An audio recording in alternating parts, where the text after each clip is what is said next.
Hello दोस्तों, स्वागत है आपका मेरे YouTube चैनल पर। आज हम स्टार्ट करने वाले हैं क्लास 10वीं का 3.5 प्रश्नावली का क्वेश्चन नंबर 2। क्वेश्चन नंबर 2 में हमें दे रखा है ए और बी के किन मानों के लिए निम्नलिखित समीकरणों के युग्म के अपरिमित रूप से अनेक हल होंगे। हमें दो समीकरणें दे रखी है, 2x plus 3y is equal to 7 को इस साइड में लेके आते हैं। 2x plus 3y minus 7 is equal to 0, समीकरण नंबर 1। दूसरी हमारी ये है a minus b into x plus a plus b y बराबर में दे रखा है हमें 3a प्लस b माइनस 2। इसको इस साइड में लेके आते हैं हम। a minus b into x plus a plus b into y minus 3a minus b plus 2 बराबर 0। ये माइनस हो जाएगा, ये भी माइनस और ये प्लस। ये हमारी समीकरण नंबर 2। ठीक है, ये हमारे पास है 2 नंबर समीकरण। हमें दे रखा है कि इनका हल है वो अपरिमित रूप से अनेक हल है। अपरिमित रूप से अनेक हल इसमें आता है 3 नंबर में। हम जानते हैं a1 बटा a2, b1 बटा b2, c1 बटा c2 सभी बराबर होंगे। तो सबसे पहले हम इनकी तुलना करके a1, a2, b1, b2, c1, c2 ज्ञात कर लेते हैं। तो इसकी तुलना कर देते हैं। समीकरण 1 व 2 की तुलना क्रमशः a1x plus b1y plus c1 बराबर 0 व a2x plus b2y plus c2 बराबर 0 से करने पर, एक की इससे करेंगे, 2 की इससे करेंगे। a1 बराबर हमारा आ जाएगा 2, a1 बराबर हमारे पास आ जाएगा 2, b1 बराबर हमारे पास आ जाएगा 3 और c1 बराबर हमारे पास आ जाएगा माइनस 7। ठीक है, a2 बराबर हमारे पास देखिए क्या आएगा, a माइनस बी, b2 बराबर हमारे पास आ जाएगा a प्लस बी और c2 बराबर हमारे पास आ जाएगा, कोष्टक में लिख देते हैं minus 3a minus B plus 2। ठीक है, ये हमारे पास सारे मान आ गए। अब हमें क्या कह रहा है, ये अपरिमित रूप से अनेक हल है। चूंकि अपरिमित रूप से अनेक हल है,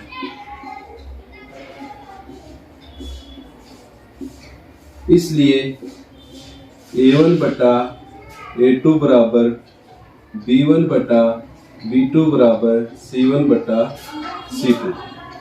a1 a2 रख देते हैं। a1 का मान देखिए 2 है, a2 का मान है a माइनस बी बराबर b1 का मान है 3, इसका मान है a प्लस बी, c1 का मान हमारे पास है माइनस 7 और इसका मान है minus 3a minus B plus 2।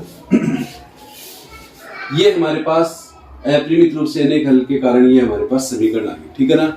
अब हम क्या करते हैं, शुरू वाली 2 को ले लेते हैं। ठीक है, शुरू की 2 को लेंगे तो हमारे पास आएगा 2a माइनस बी बराबर 3a plus b, a minus b a plus b. ठीक है, लेने पर अब इसको इस साइड में लेके जाए, इसको इस साइड में लेके जाए तो 2 into a plus b is equal to 3 into a minus b. 2 का अंदर गुणा करा देते हैं। 2a प्लस 2b बराबर 3a माइनस 3b। ए को एक साइड, बी को एक साइड। ए को एक साइड लेके आएंगे तो 2a माइनस में 3a बराबर 3b, ये 2 साइड में जाएगा तो माइनस के 2b। कितने बचे, माइनस का a बराबर माइनस के 5b। काटेंगे तो माइनस माइनस क्या आ जाएंगे, प्लस। दिस इंप्लाइज क्या आएगा, a is equal to 5b, ये समीकरण नंबर हमारे पास 3 आ गई। इसका यूज करके हम आगे काम में लेंगे। ठीक है, अब हम ले लेते हैं पहला और लास्ट वाला। ठीक है, पहला और लास्ट वाला लेंगे तो हमारे पास देखिए क्या आएगा।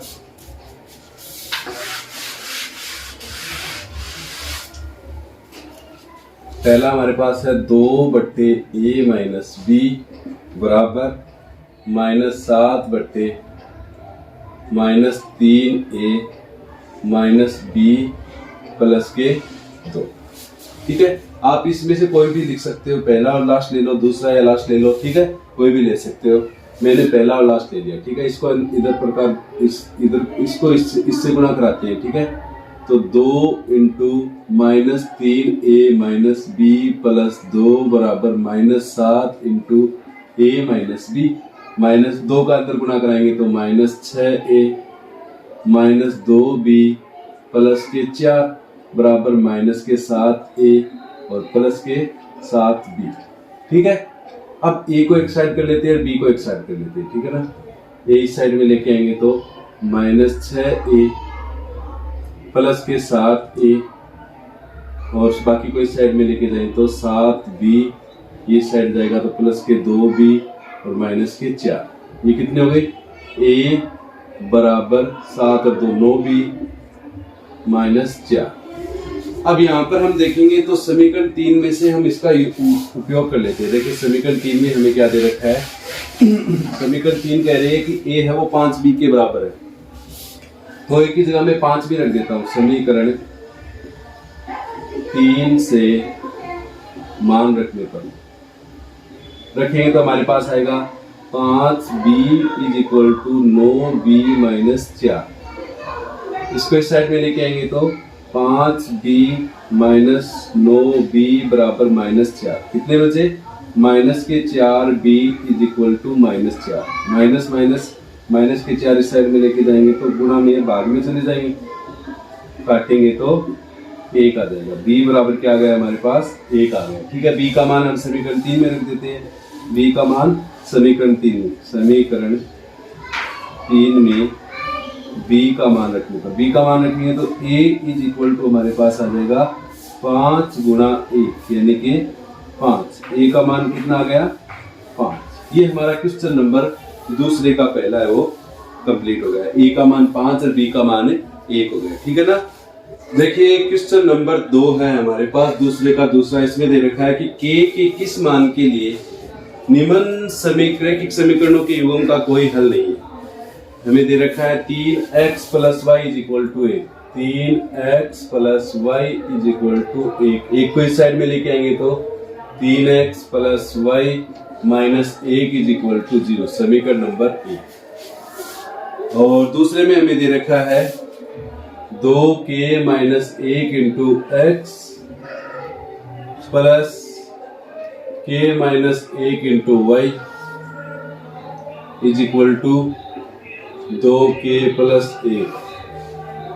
इन दोनों को इस साइड में लेके आएंगे तो देखिए क्या आएगा हमारे पास? 2k - 1 × x plus k - 1 × y minus 2k - 1 बराबर 0, समीकरण नंबर 2। एक और 2 समीकरण हो गए हमारे पास। इन 2 समीकरणों का हमें हल करके इनका k का मान ज्ञात करना है। तो सबसे पहले इनकी तुलना, अब हम क्या करते हैं, इन दोनों की तुलना इन दोनों समीकरणों से कर देते हैं। ठीक है ना। इसकी तुलना इससे करेंगे तो देखिए a1 बराबर हमारे पास आएगा 3, b1 बराबर हमारे पास आएगा 1 और c1 बराबर आएगा -1। ठीक है, और a2 का मान देखें तो हमारे पास आएगा 2k - 1, b2 देखें तो हमारे पास आएगा k - 1 और c2 देखें तो हमारे पास आएगा -2k - 1। ठीक है ना। a1 b1 c1 a2 b2 c2 आ गया। अब हमें देखिए प्रश्न में दे रखा है कि युग्म का कोई हल नहीं है, कोई हल नहीं है तो हम इसका यूज करेंगे। ठीक है ना, क्योंकि कोई हल नहीं, इसलिए हम लिख देंगे a1 बटा a2 = b1 बटा b2 is not equal to c1 बटा c2। a1 का मान देखेंगे तो 3 है, A2 का देखेंगे तो 2k माइनस 1, A2 का मान है, B1 का मान है 1, इसका मान है k माइनस 1, ठीक है ना। और C1 का मान है -1, इसका मान है -2k माइनस 1। तो हमें तो क्या करना है, k का मान ज्ञात करना है, तो हम इन दो का यूज कर लेते हैं।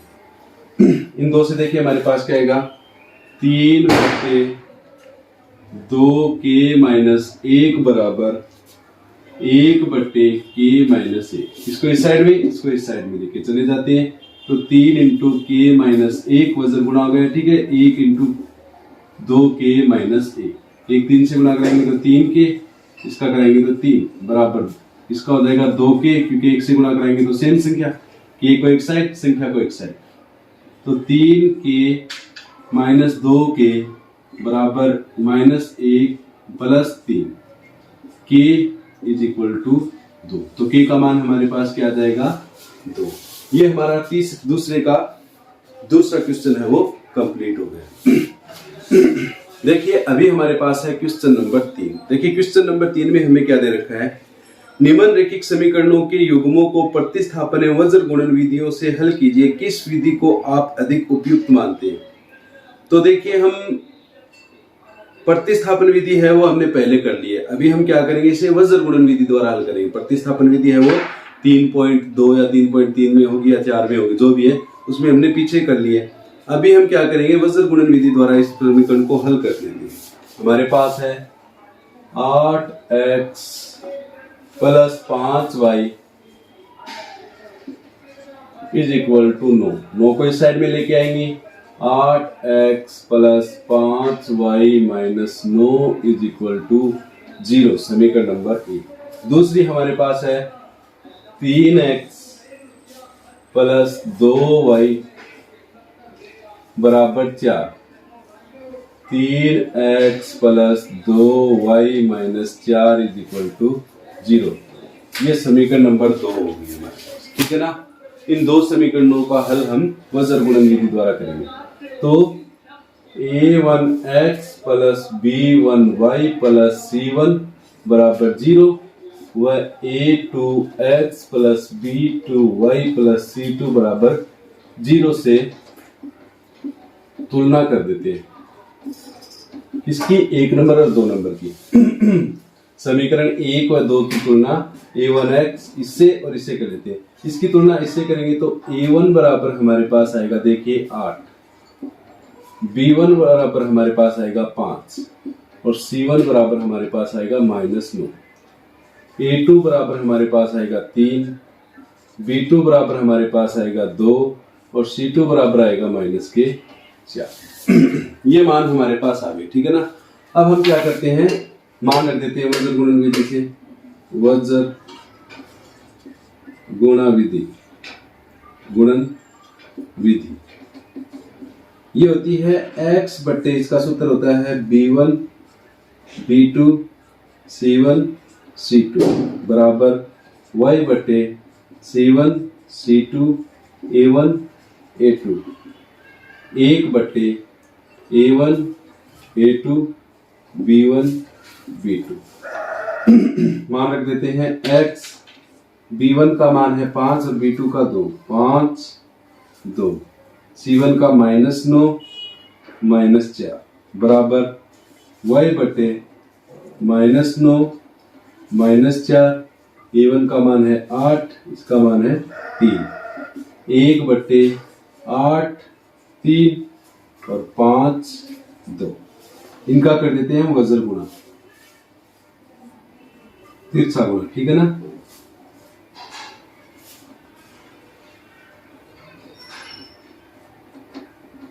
तो हमारे पास देखिए क्या आएगा, x 520 माइनस के 20 आएगी और माइनस का चिन्ह आ गया सूत्र से, 9 2 18 माइनस के 18 बराबर y बट्टे 9 27 माइनस के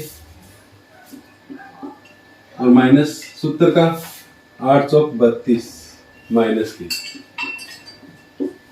बराबर 1 बट्टे 8 2 16 और माइनस सूत्र का तो 5 दिए 15। ठीक है, इसे हल करेंगे तो x बटे माइनस 20 माइनस माइनस हो गए प्लस के 18 बराबर y बटे माइनस 27 माइनस माइनस प्लस के 32। 1 बटे 16 में से 15 गया 1 बटे 1 होता है x बटे माइनस 2 बराबर y बटे 7 5 5 बराबर 1। पहला और लास्ट x बटे माइनस 2 बराबर 1 लेने पर लेंगे तो x बराबर आएगा माइनस 2। अब की बार ले लेंगे y बटे 5 बराबर 1 लेने पर तो y बराबर आएगा 5। ठीक है, तो x का मान हो गया हमारे पास माइनस 2 और y का मान हो गया हमारे पास 5। इस प्रकार हमने प्रश्नावली 3.5 का क्वेश्चन नंबर 3 है वो कंप्लीट कर दिया। आशा करता हूं कि आपको ये क्वेश्चन है वो समझ में आएंगे। Thank you very much for watching my video and happy Diwali. Thank you.